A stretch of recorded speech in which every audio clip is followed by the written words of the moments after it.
Yes, so maybe I'm recording now just so it doesn't drop. So hi again, Herman Mwalakuku. So yes, as we just talked, I wanted some small discussion or interview on the effects of corona pandemic here in your place in rural Kenya, and what how do you deal with it and what do you do about it? Yeah.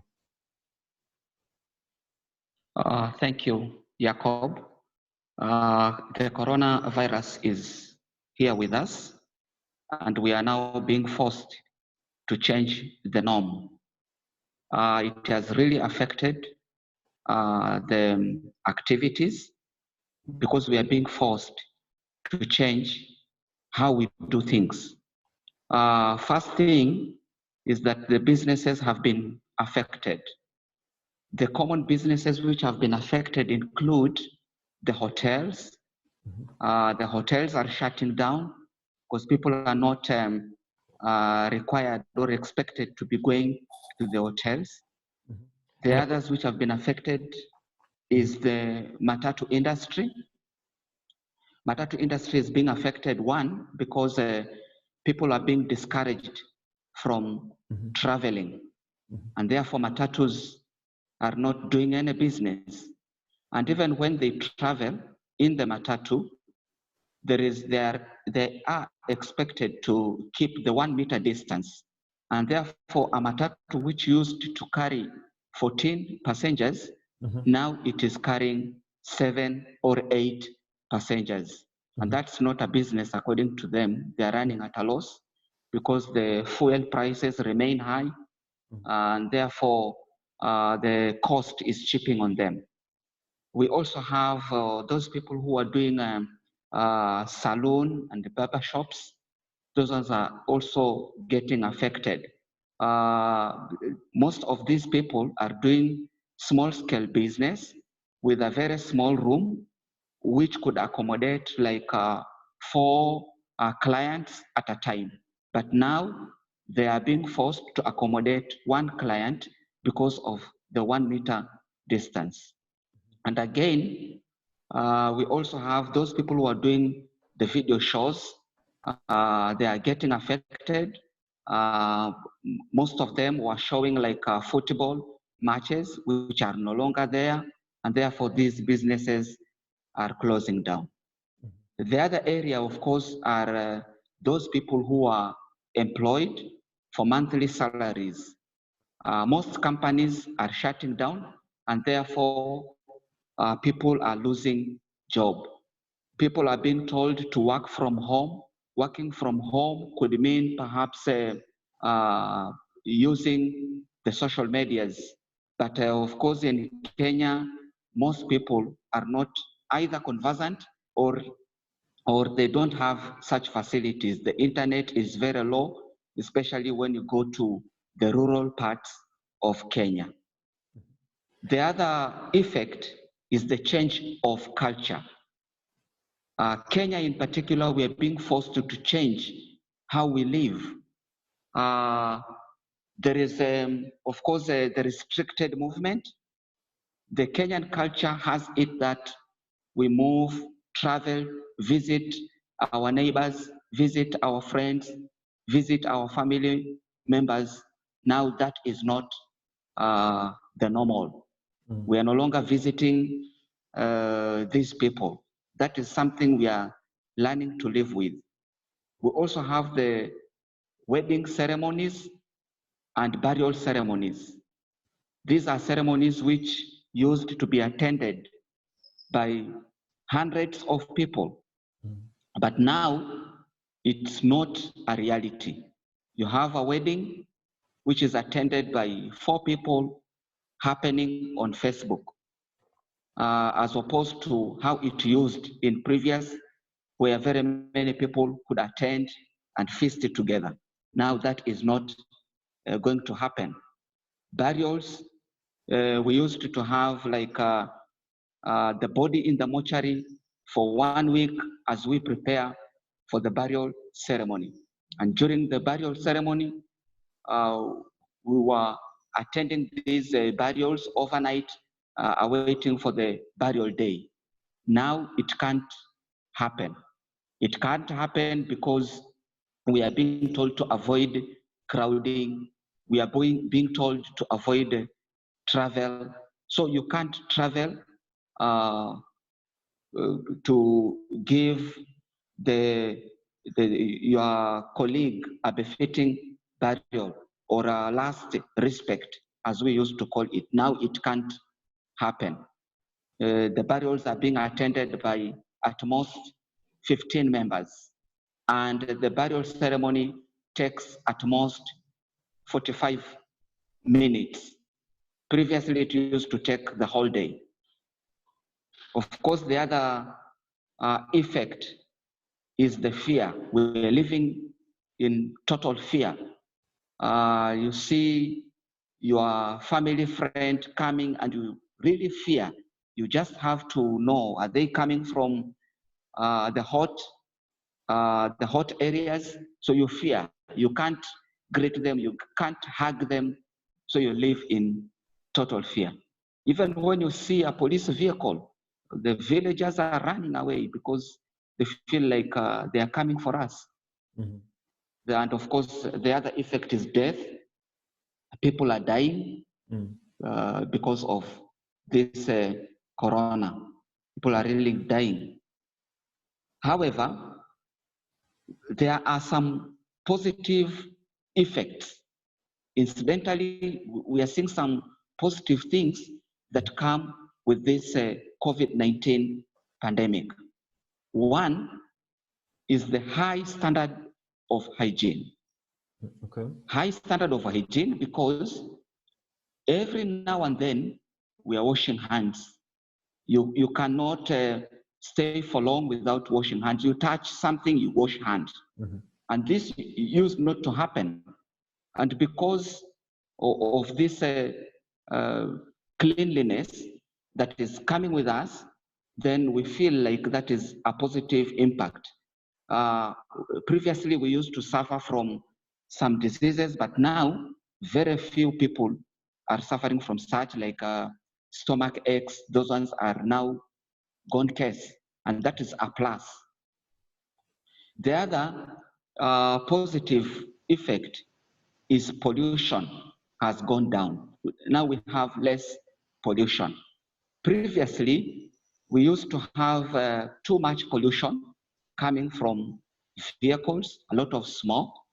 But now, because we have few vehicles, then less smoke, less noise in the environment. So that is a plus which comes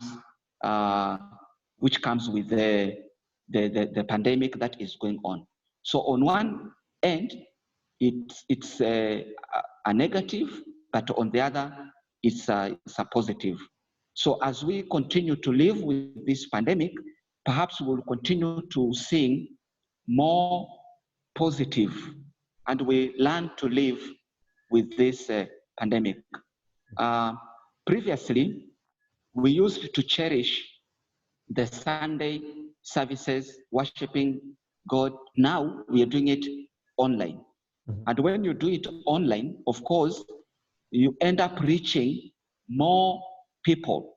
You end up reaching more people other than the ones which you used to reach. Like your church could be having 100 worshippers, but when you go online, then it becomes full blast.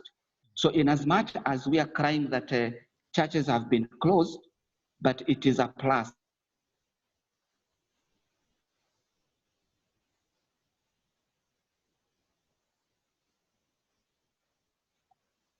Mm-hmm. I think I lost you there for a while, Herman. Okay, so I don't know now if you can hear me, but it was great that we could get such a uninterrupted news. Or people need to appreciate. Okay, now I hear you again. I lost you for a while, but I have you now. Okay. Yes. So yeah, so we know each other for a long time from well, our join projects around SOTE ICT and SOTE Hub. Um, you are a teacher, a secondary school teacher, and you were very active in our projects, like focusing on digital skills, entrepreneurship skills of students, and then also of young entrepreneurs.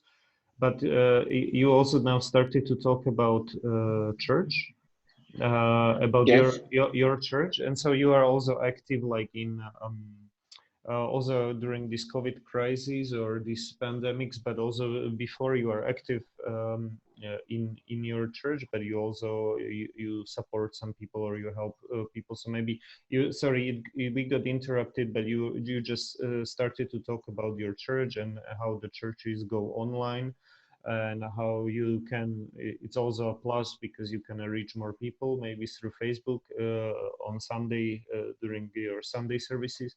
But if you can say something about maybe, yeah, like those activities that we discussed just on Facebook, that you also try to support some people who are needy in this situation and they can't, they are either too sick to get food or they're in some remote areas, and yeah, just some whatever comes to your mind. You know? Yeah, of course, this COVID-19 has brought a lot of love. There's a lot of love and a lot of care to the needy people.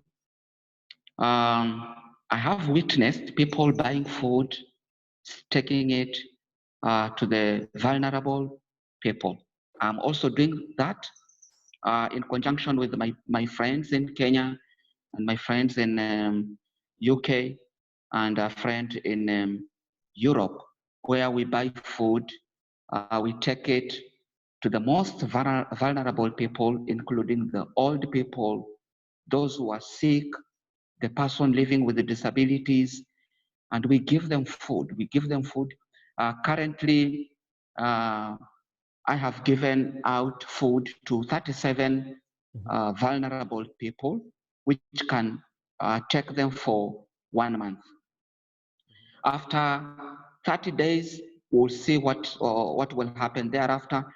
But it's my expectation that we keep giving them food until the situation stabilizes. Because we have people who are not having food completely. They're not having food completely. So when you give them food like 1,000 Kenya shillings food, then that will keep them going. And we have seen people donating food.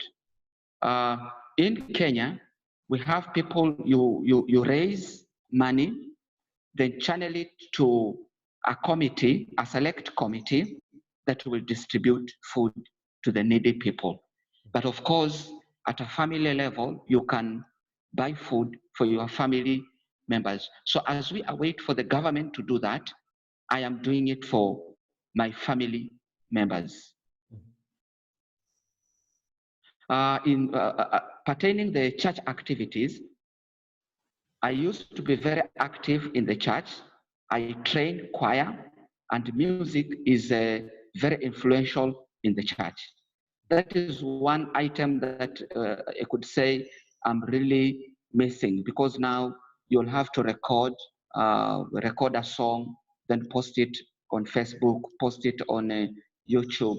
But it may not be as live as it used to be when a song is performed by 42 members.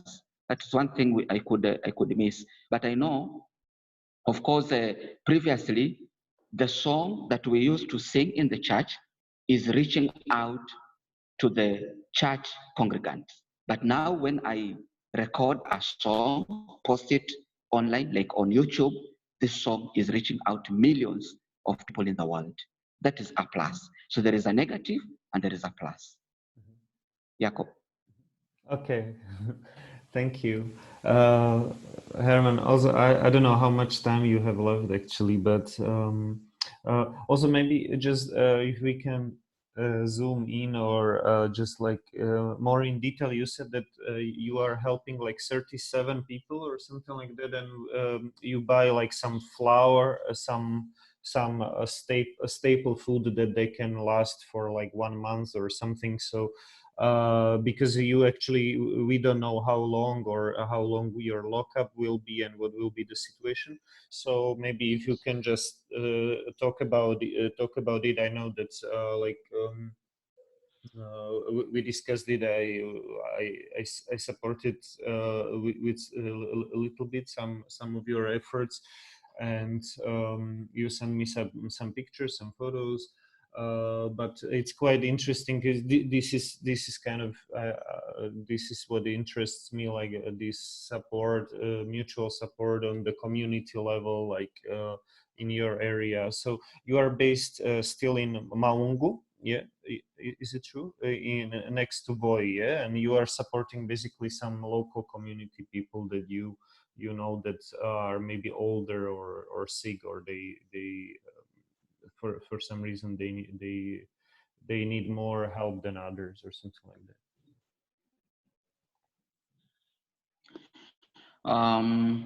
Okay, yes, basically we buy the basic items. The basic items would include maize flour, would include cooking oil, would include sugar, would include uh, tea leaves, salt.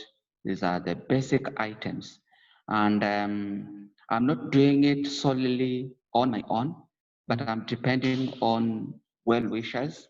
Like, of course, very recently uh, I received some money from you, Jakob Shimek.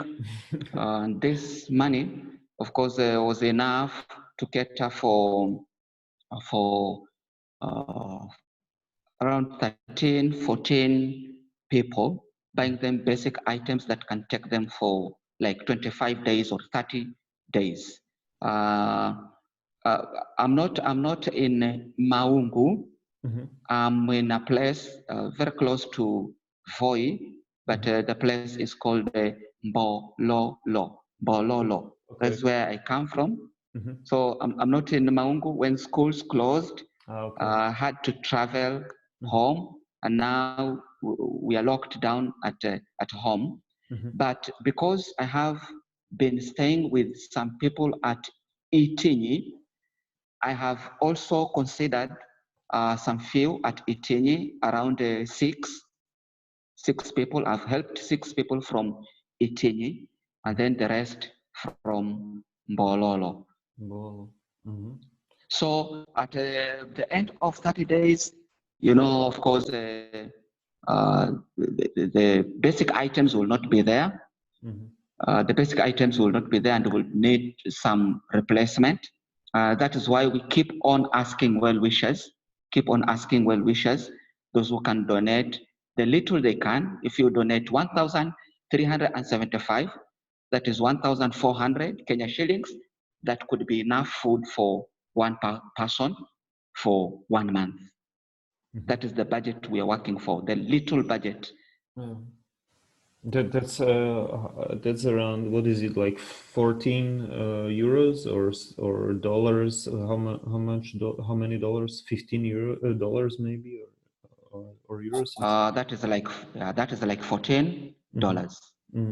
$14 would be enough for one person for 1 month. Yeah. Yeah. So this, yeah, it's. Thank you for sharing like this. How is it, like news from the ground? Like, what is the expected lockdown? How long will it take still? Do you know? The latest report we had from the ministry is that 21 days were extended, ending 6th of June. The 6th of June is when we shall be getting another report, whether it will be extended or not.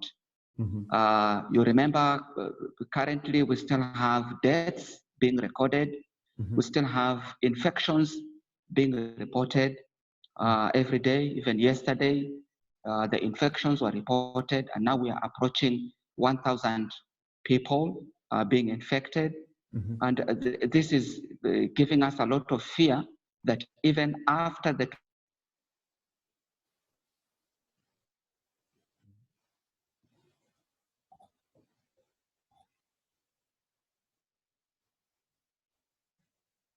Okay, it seems like I'm again losing you, but I think it will come back as last time. It was great that we didn't lose each other completely.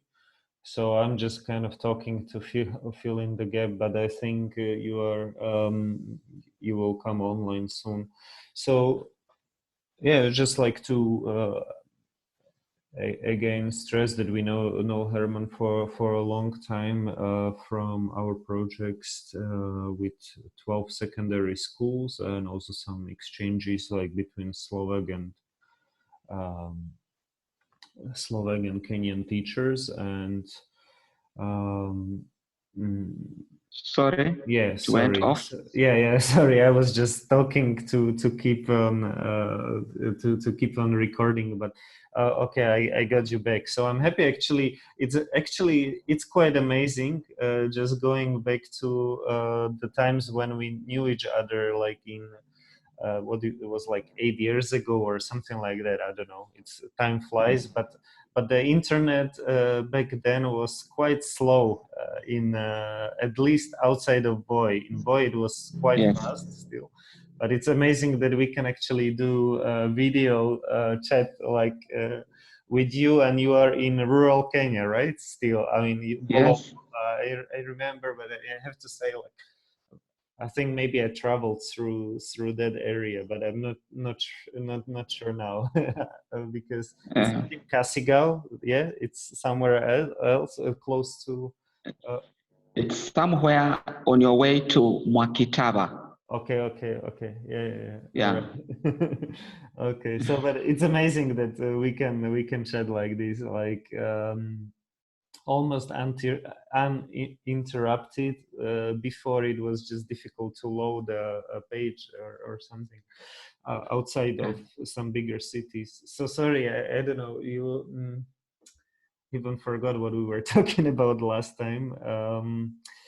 I think I just I know that we were talking about like supporting people buying food, and then how long the lockdown will last, or until 6th of June. You said that there will be another news or another announcement, and also that people that there is this countdown, so still people get infected even despite the lockdown, right?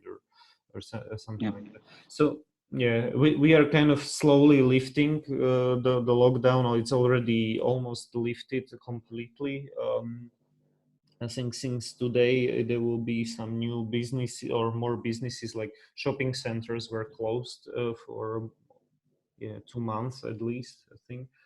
Yeah, more than 2 months, and now now they're being slowly opened. So, but uh, yeah, I mean, um, I don't know what else we could say. Like, what about the schools?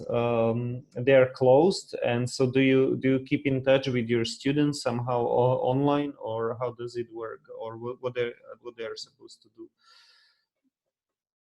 Jacob, Mm-hmm. schools are closed. Mm-hmm. Students are at home with some directive that they are not supposed to leave their home states. Okay. The government is doing some online lessons. Mm-hmm. So those students who have TVs, then they can access such lessons. The only disadvantage is about 10% of the students can access such lessons. Most people do not have Yeah. TVs at home, or they have TV but they don't have power. Mm-hmm. So it's a lesson that we can't say that it is really working for the benefit of all students.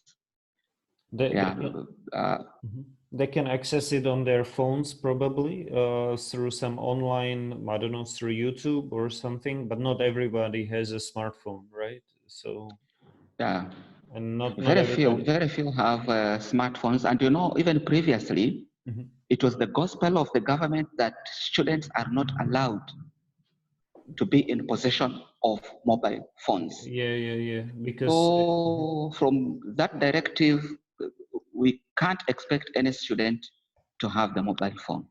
So they are now being left to use mobile phones for their parents. But again, most of these phones that our parents have, uh, phones that may not be able to access internet. Accessing internet again, when you are watching some video streaming, costs is expensive, and most parents cannot afford data, because now they are weighing, is it food that they want or data? Of course, they will pick food. So yeah, so that is the sorry bit of it. Yeah, that's okay. So maybe yes, I wanted to say, like, okay, please. I wanted to say, like, okay, it's not very easy to access most of the students. From my school, I'm only accessing about seven students, but many a times you get two, tomorrow you can get other two, something like that. There are no times when I get six of them at a time, because many times they say they don't have credit, they don't have data. Yeah. Okay, so maybe I will leave you to start your work. You have already, it's 1 more hour. It's like 8:30 almost in your place. But maybe just to say, like, if some people would like to support, let's say, you or the community of people around that that try to help others with food or something, how they could do it. Technically, or like, is there some chance to do it easily, or maybe we would need to do it like through a wire transfer bank? Or I know that in Kenya you use M-Pesa or something, but maybe from, I don't know how it works from abroad to send money directly to the phone. I don't know. We have two options, of course, using the bank, personal account, and then the person buys food, takes it to the community, or the M-Pesa. You can use the M-Pesa again, the personal M-Pesa, then an individual buys account and sends it to the community. To the individual. Of course, it would mean like sending the $14 to one person. The disadvantage of this person cannot buy wholesale. This person will buy the few items at retail price, and the prices are very high. But if the resources are pulled together, then you go buy food at wholesale, subdivide it among the person. And that is why we are talking of $14 per person, because these are items bought at wholesale. Again, if you send money to the individual, the people we are targeting are so vulnerable that they cannot even travel. They will have to send some other people to buy for them. One, these people may not be, the people may not be trusted, and therefore they end up spending the $14 may end up being reduced to 12, because now they end up saying, okay, I've used $2 for transport or something like that. So the best is to pull the resources together, send it to one account, then items are bought on wholesale, subdivided so that it reaches the intended people. If the resources are sent to the government officials, there is no guarantee that the people intended will end up getting food. Currently some people are receiving food from the ministry or the government of Kenya, but they only get 5 kilograms of wheat flour. That's all. They don't get any other thing. And 5 kilograms of wheat flour is food that can take them for like 1 week.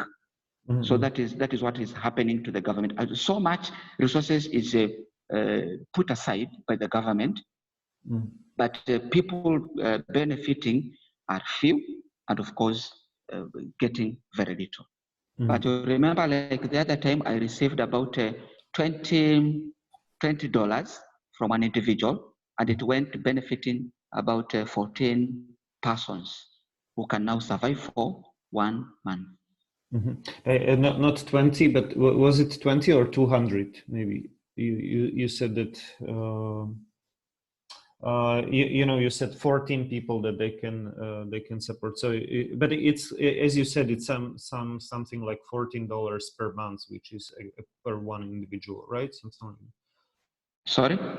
So the calculation is like $14 per maybe one individual per month or something like that, like, or a couple of weeks. And yeah, no, I just didn't hear properly, but you said $20, and then yeah. So I was like asking if it's like maybe $200 or yes, the calculation is different. Okay. So, yeah, okay. Just. The calculation on wholesale, the calculation is 14. Sorry, again, losing you a little bit. Okay. 10 persons. Yeah. Can so you? The only thing that happens is a. Sorry. No, sorry. Yes? I lost. Did you get me? No, maybe the last sentence, because I lost you. Sorry, just for that last sentence or that calculation. If you can repeat it again. So. Because it got interrupted, you know. Yeah, there is some interruption. But I was saying, when food items are bought in wholesale, then the calculation will be $14 will service one person for 1 month. The only thing that has been happening is when you take food to that one person, you realize that this person is so vulnerable that they cannot live alone. So it is food taken for one person, but it will end up being for like 2 people, because there must be somebody taking care of this old person or sick person or people living with the disabilities. And that is why you give food $14 for one person intended for 1 month, but after like half month, they start saying that food is not there, because it is understood that they cannot live alone. Of course, yeah, of course. Yeah. Okay, yeah. So, yeah, I mean, if some people want to, I will post this on YouTube, and then also through some podcast distribution channels. But if some people want to get in touch, they can write us probably on YouTube or then on Facebook. They can find us on Facebook. But the purpose of the talk, like, or I mean, I know we know each other for a long time, and we need to get together again and discuss more some other time. But I wanted to also like kind of like bring the perspective from like rural Kenya and from like to also show people like how actually similar issues we are dealing with, but on some other level it's quite different, because we most of the people like in Europe, let's say, or something, they don't deal with like this kind of dire situation of like going hungry, but then some situations like dealing with online connections, staying at home, moving some activities like church going on, or sermons online. It's quite similar to our situations and being locked down and like being kind of sad of not meeting people. But some situations are quite different, like especially for people who are older or sick. So yeah, thank you for everything that you do and for the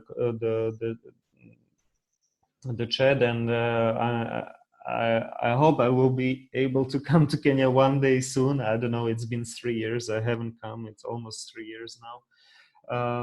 Yeah, so Herman, good luck with everything that you do, and I hope that your lockdown will be finished soon and that people will be healthy, and this pandemics will be over, and we will meet each other some either in Kenya or in Slovakia or somewhere else. So I don't know. Yeah, thank you again. So Thank you very much. Thank you for your time. yeah, and thank you for It's your happy that we have met. and for your analysis. Feel free that we can also do some chat some other time. Yeah. Okay, thank you. So take care and good luck. And I will send you the link once I posted it, and then we can privately chat some other time more, maybe without video. So then thank you for your data. Okay. Yeah. Thanks. Okay. Take care. But I'm happy this works. This works well. Like, this video worked well. Take care again, Mwalimu. Take care. Take care, Take Herman. care. Yeah. Bye bye.